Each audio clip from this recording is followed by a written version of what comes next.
Nah, kalau sudah dicatat Allah hasilnya di Lauhul Mahfuz, buat apa lagi kita bersungguh-sungguh? Kan begitu.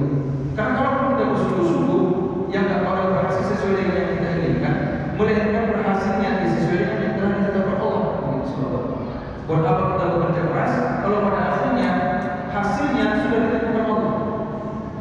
Nah, jawabannya bersungguh-sungguh itu amal yang ada nilai pahalanya. Kita tidak dituntut untuk berhasil, tapi kita dituntut untuk berusaha agar berhasil. Usaha kita tadilah yang dinilai sebagai pahala atau sebagai amal. Sebab hasilnya ada dalam ketetapan Allah Subhanahu wa taala. Kita tidak dituntut untuk berhasil menjadi orang yang bertakwa, tapi kita dituntut untuk berusaha agar berhasil menjadi orang yang bertakwa. Usaha kita adalah yang menjadi perhitungan di sisi Allah Subhanahu wa taala.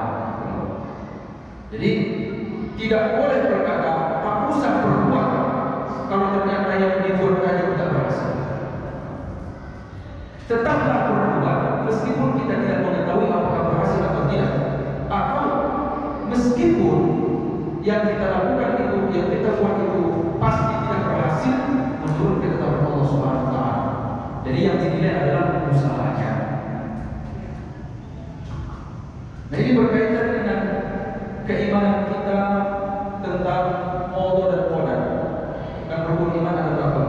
6. Salah satunya adalah beriman dengan qada dan qadar. Apa qada dan qadar itu?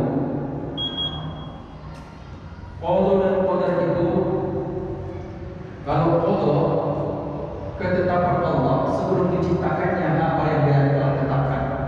Misalnya Dia bakal menciptakan manusia, dituliskan di Lauhul Mahfuz tanggal sekian hari kapan manusia akan diciptakan, dituliskan di Lauhul Mahfuz. Planning kalau kita bilang, atau skenario yang sudah diciptakan dalam satu buku besar, itu namanya Allah. Padahal apa yang dicatat itu belum diciptakan Allah. Sedangkan qadar, takdir,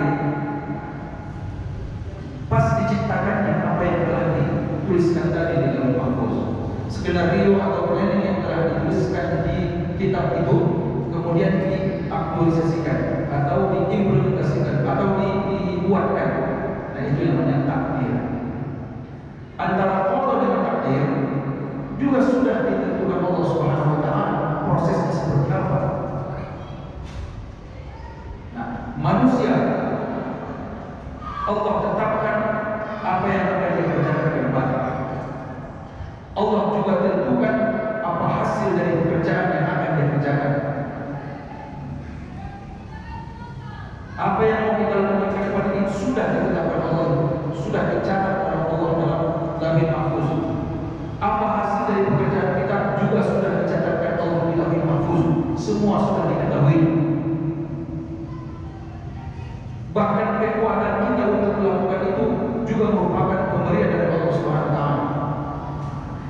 Meskipun demikian, kita tidak boleh memahami itu dengan pemahaman Jabariyah. Pemahaman Jabariyah begini, karena tahu bahwa apa yang akan dilakukan semua merupakan ketentuan Allah. Karena tahu juga bagaimana kita melakukannya merupakan pemberian Allah. Kemudian apa hasil dari perbuatan kita juga merupakan pemberian Allah. Makanya kalangan Jabariyah semua dikembalikan kepada Allah, dipasrahkan, tapi akhirnya pasif, akhirnya tidak sungguh-sungguh dalam menjalani kehidupan dunia. Itu kalangan Jabariyah. Sedangkan kita Ahli Sunnah wal Jamaah tidak seperti itu. Memanglah semua telah ditetapkan Allah. Allah yang menjadikan, Allah yang menciptakan.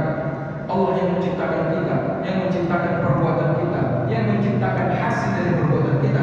Tetapi bedanya dengan Jabariyah, Allah berikan kita kebebasan untuk mengaktualisasikan apa yang telah Allah tetapkan tadi.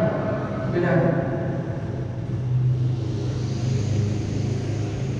Allah ciptakan kita, Allah ciptakan proses yang akan kita kerjakan, Allah ciptakan juga hasilnya di sini. Sudah ada skenario kita, pekerjaannya dan hasilnya sudah Allah ciptakan, sudah Allah buat. Cuma apa yang akan kita bertanggungjawab di sisi Allah kalau semuanya Allah yang ciptakan? Nah, untuk menjalankan proses pekerjaan kita ini tadi, Allah berikan kita kekuatan. Kekuatan itu Allah yang berikan, tapi kita yang harus mengaktualisasikannya. Kita harus memfungsikan kekuatan tadi. Nah, kalau kita fungsikan kepada yang semestinya, berhasil kita di akhirat. Tapi kalau difungsikan kepada sesuatu yang tidak semestinya, tentu itulah yang akan kita pertanggungjawabkan di sisi Allah Subhanahu wa taala. Jadi dalam pemahaman kita ahli sunnah wal jamaah, kita punya kekuatan, meskipun kekuatan yang kita punya adalah pemberian Allah Subhanahu wa taala. Dan kemana kekuatan itu kita fungsikan, disitulah tanggung jawab kita di hadapan Allah Subhanahu wa taala nanti.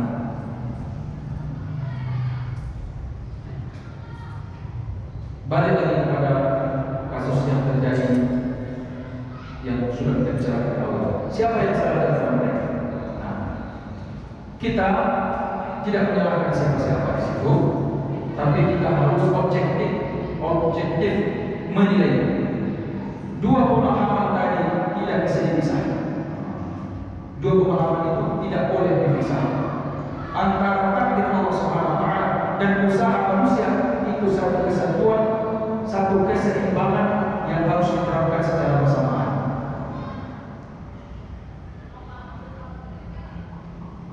Kalau kita meyakini satu pihak yang menyebutkan bahwa robohnya pesantren adalah karena takdir Allah Subhanahu wa taala, itu nanti arahnya ke Jabariyah. Kalau kita mengikuti pendapat orang bahwa robohnya pesantren itu karena pihak pesantren yang tidak punya perhitungan untuk membangunnya, maka nanti arahnya ke Qadariyah. Makanya pemahaman kita harus digabungkan dua pemahaman ini, bahwa takdir Allah pasti berlaku, akan tetapi manusia tetap dituntut untuk bersungguh-sungguh menjalani kehidupan ini dengan benar. Dalam hal ini, manusia tetap dituntut bersungguh-sungguh untuk benar-benar membangun pesantren itu dengan perhitungan, dengan pertimbangan, sekaligus ada takdir Allah Subhanahu wa taala yang telah menunggu pesantren ini apakah akan runtuh atau tidak.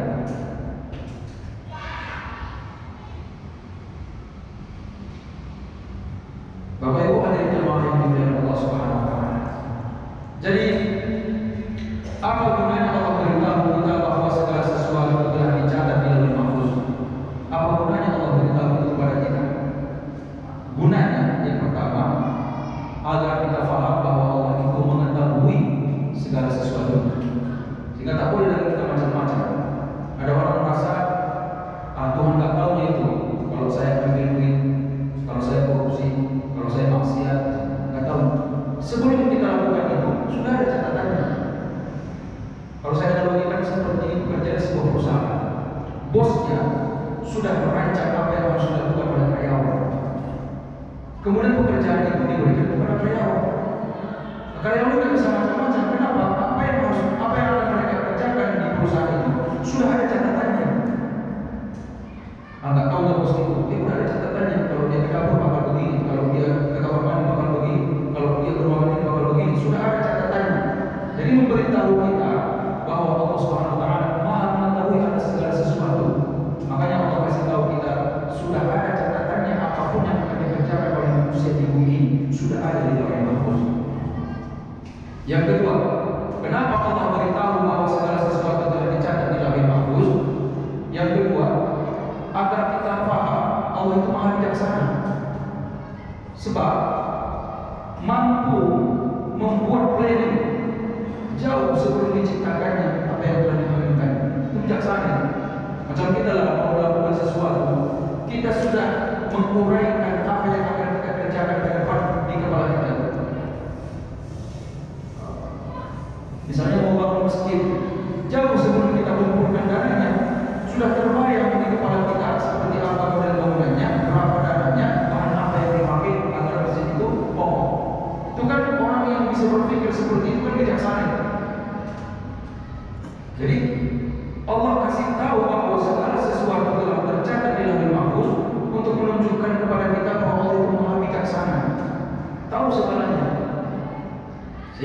sosok bijaksana lagi, gitu kan? Jangan sok merasa paling bijaksana karena ada yang lebih bijaksana. Kemudian apa lagi? Kenapa Allah beritahu bahwa Allah telah mencatat segala sesuatunya di Lauhul Mahfuz? Kenapa mesti ada kitab Lauhul Mahfuz? Untuk bahan bacaannya para malaikat, agar malaikat itu tahu tugasnya apa, kapan siang mati, kapan siang meninggal. Malaikat Israfil baca di Lauhul Mahfuz sehingga dia jalankan tugasnya untuk buku pegangan malaikat. Ya tentu tidak sepenuhnya, tidak semua, ada hal-hal yang ditutupi dari malaikat, ada hal-hal yang dibuka. Tapi catatan itu perlu sebagai buku panduan untuk bahan kinerja malaikat tersebut. Nah, Allah beritahu kepada kita segala sesuatu telah dicatat di Lauhul Mahfuz untuk menunjukkan bahwa Allah Maha mengetahui atas segala sesuatu. Yang kedua, untuk menunjukkan bahwa Allah Maha bijaksana atas segala sesuatu. Dan yang ketiga, sebagai panduan malaikat untuk menjalankan tugas-tugas mereka. Nah, Allah